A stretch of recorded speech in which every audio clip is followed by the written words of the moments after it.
What's going on, everybody? It's RoyJ coming at you with a brand new video, and with the September 2023 Forbidden and Limited list, if you want to even call it one, the format has changed, even if only a little, to completely delete Kashtira off the map, or at least it appears to be that way from a player standpoint.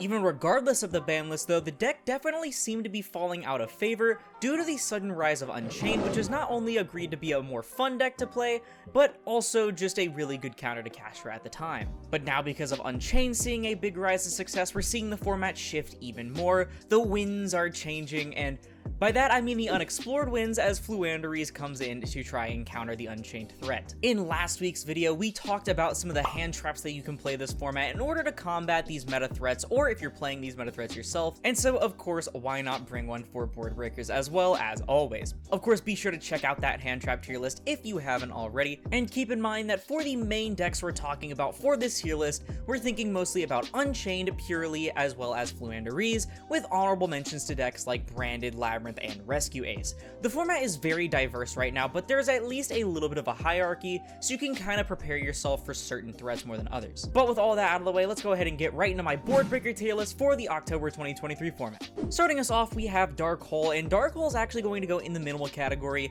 namely because Unchained doesn't care about Dark Hole. Like, if you Dark Hole Unchained, they're just gonna float into all their stuff, and they still basically have the same end board. I mean, they usually end on, like, I think it's Caesar and also the Unchained Soul of Rage. I think you get rid of Caesar here, but, like, you can just bring back the Unchained Soul of Rage using Yama or Abominable Chamber, and it doesn't really do anything.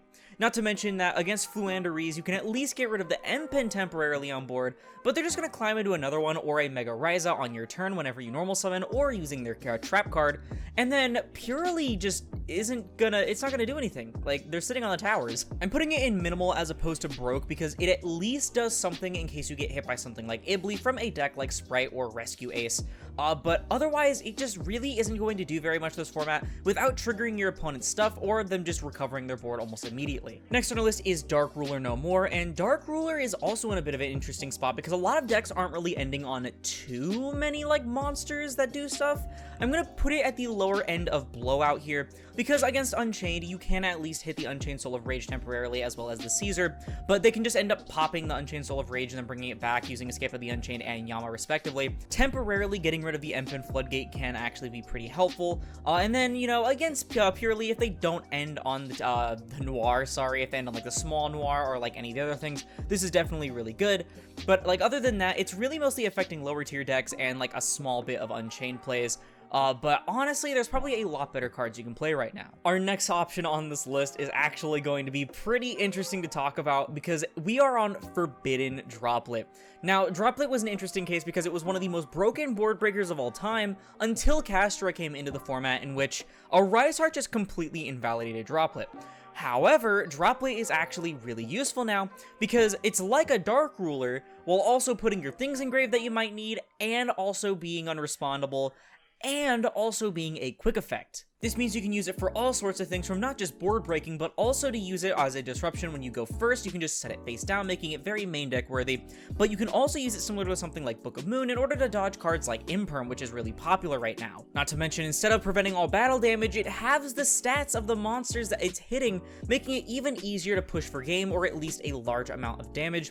You can also use the Droplet in response to effects being used, so in case they have a hefty cost, you can just chain the Droplet instead of just Dark Rulering off the bat like you would with other decks.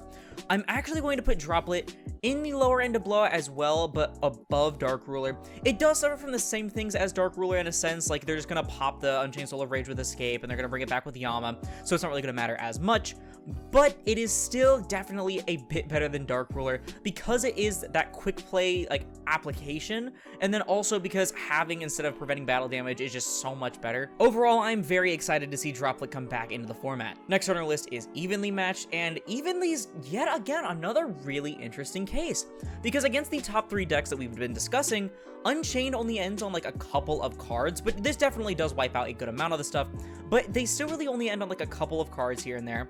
And then you have Purely, which is ending on the towers that they're going to keep, and then you have Flunder, which they're probably just going to keep their trap card and then just go in main phase 2, activate their trap card, and go for their turn again on your turn.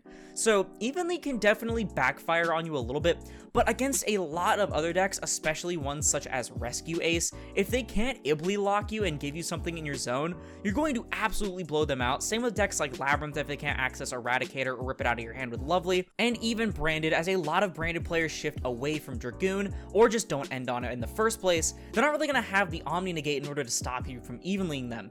So I'm going to put it in Busted, probably in the lower end of it. I think it is still a really powerful card, especially against so many rogue options because there are so many different decks in the pool right now. But evenly against some of the top decks can end up being a little bit risky, so while it was main deck worthy in a few formats ago, it definitely isn't the case right now in my opinion. Next on our list is Harpies, and Harpies is going to go into the minimal category, above Dark Hole at least, because you can definitely hit things like Labyrinth and Rescue Ace really reliably with this. But when it comes to hitting something like Unchained, you're just gonna trigger the effect of the escape. When you hit the Flu, they're just gonna chain the trap card, and Purely, I mean, like, yeah, you hit some other stuff, but they can just do other things as well. Next on our list is Chalice, and Chalice is going to be the first in our broke category.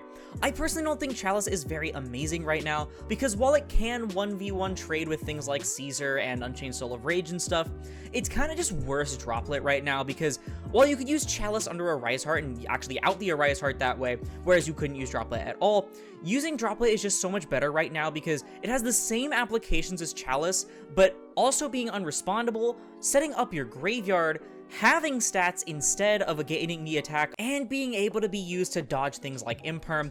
There's just so much more application by using Droplet as opposed to Chalice right now that I think you'd rather be better off playing something like Book of Moon instead of Chalice if you want to play a 1v1 that badly. Next on our list is Kaijus, and I think Kaijus are actually a pretty decent trade right now.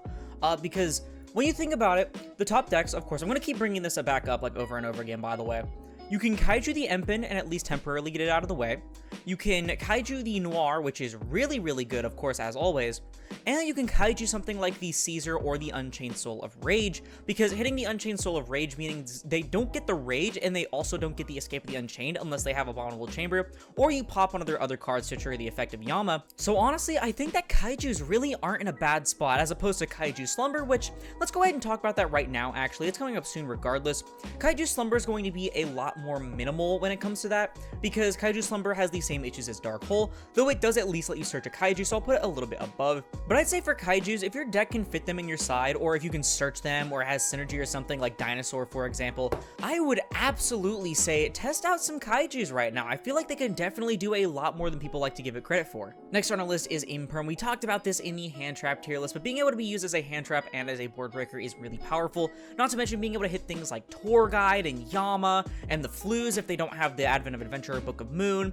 Hitting things like the Purelies on Summon also really, really good. Really, Imperm is just like a jack of all trades, and it's such a powerful hand trap, especially as we see more and more players using Thrust and Tactics, like, all the time. Next up on our list is Kurikara, and I think Kurikara is fine. It's definitely not a bad card at all, but right now there's just so many other better things you can kind of play, like something like a Kaiju, for example, because if you're trying to hit the Rage, you can't, because they're just going to go into Unicorn or something, so you'll have to hit the Unicorn.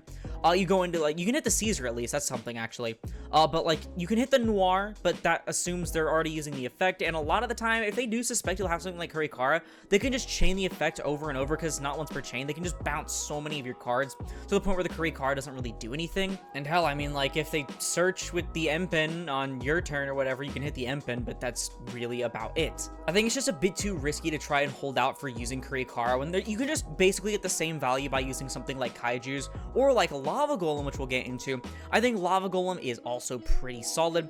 A lot of the time, you know, they're ending on the Rage as well as the Caesar, or Rage and just something else in general. So you can go ahead and use the Lava Golem there. Sorry, I keep saying Kaiju because it's just a term at this point, not just an actual archetype. Purely players can sometimes end on another thing like the Small Noir or one of the other big bodies alongside the Noir as well. And then, of course, going against Flu, you can at least use the Lava Golem in a deck that doesn't normal summon, because not only are you not normal summoning to trigger their map, but you're also getting the Lava Golem on their side of the field. So if they end on double Empen or something like that, you can at least get that out of the way. Or hell, if they're trying to end on like the Ryza or whatever, then you can get the Ryza out of the way as well. The same cannot be said as well about Sphere Mode though, because a lot of decks just really aren't ending on that many bodies right now. I'm gonna put it above these two. I'll put it actually at the top of minimal because it's kind of better than these overall. But like Sphere Mode isn't really great in a format that doesn't have a bunch of combo decks. A lot of the decks right now are really control or mid-rangey. They're not really ending on too many massive like bodies or whatever that you want to get rid of, like Appaloosa, stuff like that, Baron. Like it's usually just 1 to 2 monsters, a little bit of back row, and mostly just a bunch of recurability for the next turn, so they can have follow-up to try and go for the OTK or grind the opponent. Lightning Storm I'm gonna put a little bit above Feather Duster, but below the Sphere Mode or whatever. Basically, it's mostly for the same applications as Feather Duster, more than using it for the Raigeki effect, because again, Dark Holes and things like that just aren't really that great right now. So you'd mostly just be using it in the exact same manner as Harpies, though you can at least use it against certain smaller decks that don't die to Harpies, so you can at least get rid of some monsters. On the topic of Raigeki though, I'm gonna put Raigeki in the broke category as well.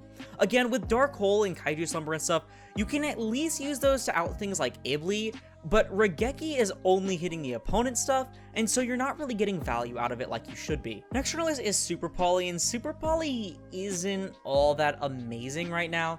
Like, most end boards aren't even ending on things that you can actually hit with it. Like, unless we get, like, a reverse Mud Dragon, it's not going to work against Unchained, because Caesar is a water as opposed to Unchained Soul of Rage being a dark. Purely is really only ending on the one monster, not to mention they have lights and darks. And then, of course, against Flu, I mean, like, by the time they get the double Empen out, to be fair, half the time, it's kind of over. And then against Flu, I mean, like, it doesn't really do anything there at that point. Like, you're outing the Empen maybe, and that's about it. Overall, I really wouldn't consider Super Poly even in a fusion deck right now. Next on our list is Triple Tactics Talent. This card is absolutely absurd. If you can get this card to go off, it's 9 times out of 10 going to be really insane, because either you're drawing 2 to continue your plays after your opponent hand traps you, or you're just ripping a card directly out of your opponent's hand in order to prevent them from actually being able to play on the next turn alongside your combo.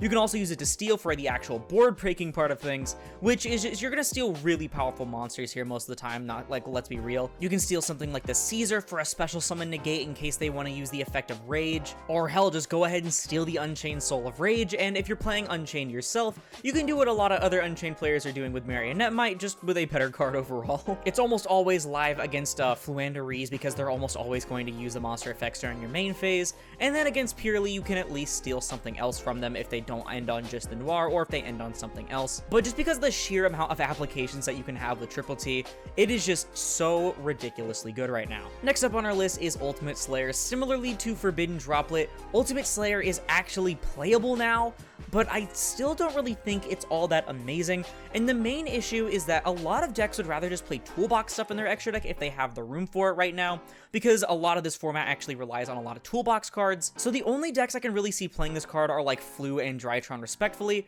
and like, I mean, at that point, you can just play other cards as well. Again, decks like Flu playing things like Book of Moon and other things like that. I mean, like, you just rather see a different card, honestly, most of the time, and you'd rather put toolbox cards in your extra to fill that space. Next on our list is Underworld Goddess, and Underworld Goddess isn't all that amazing right now, because against Unchained, you're probably not going to make it to that amount of summons before getting rid of something on their board, unless, you know, it's just the Unicorn or whatever. The same thing goes for Flu with cards like Ryza and stuff like that, and not being able to use attack position special summon monster effects. Like, the real only deck this works against reliably, quote unquote, is Purely against Noir, but they can just bounce the stuff with the Noir as well. It's just really hard to even get access to the Underworld Goddess right now without using some other board breakers in the first place.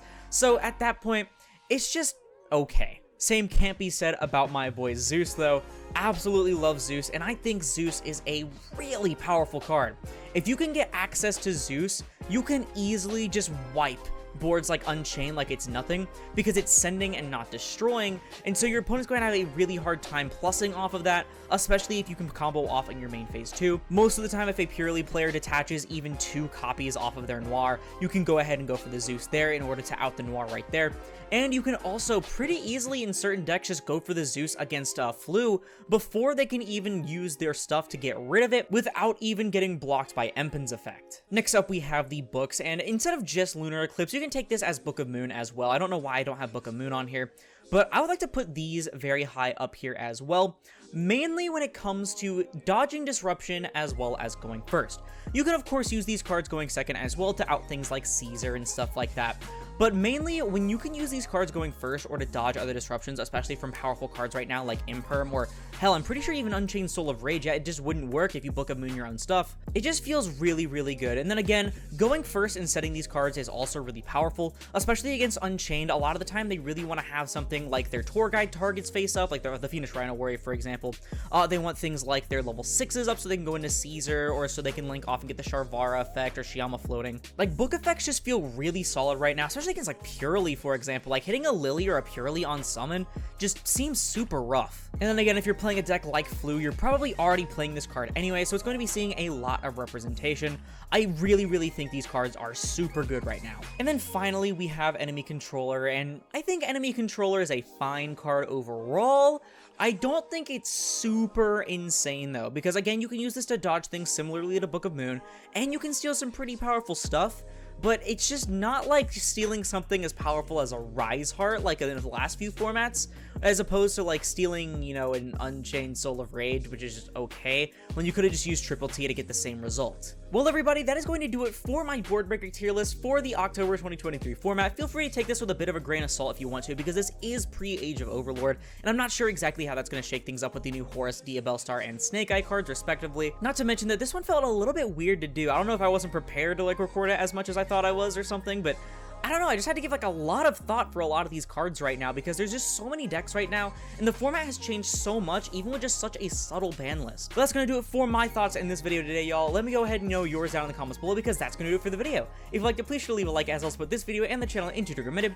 And if it's content and you're sure like it, like the rest of my tier list, then perhaps consider subscribing, because we need to 5,000 subscribers by the end of 2023. Not to mention, it supports the channel more than anything else, and it's absolutely free, and we're approaching that goal pretty fast as well. But also, if you want to support me directly while getting some awesome TCG merchandise in the process, check out Tapio cards in the link down below, use code Aurora5 for 5% off your purchase, and to support me financially. But once again, thank you all so much for watching, and I'll see you in the next one. This is Aurora, signing off.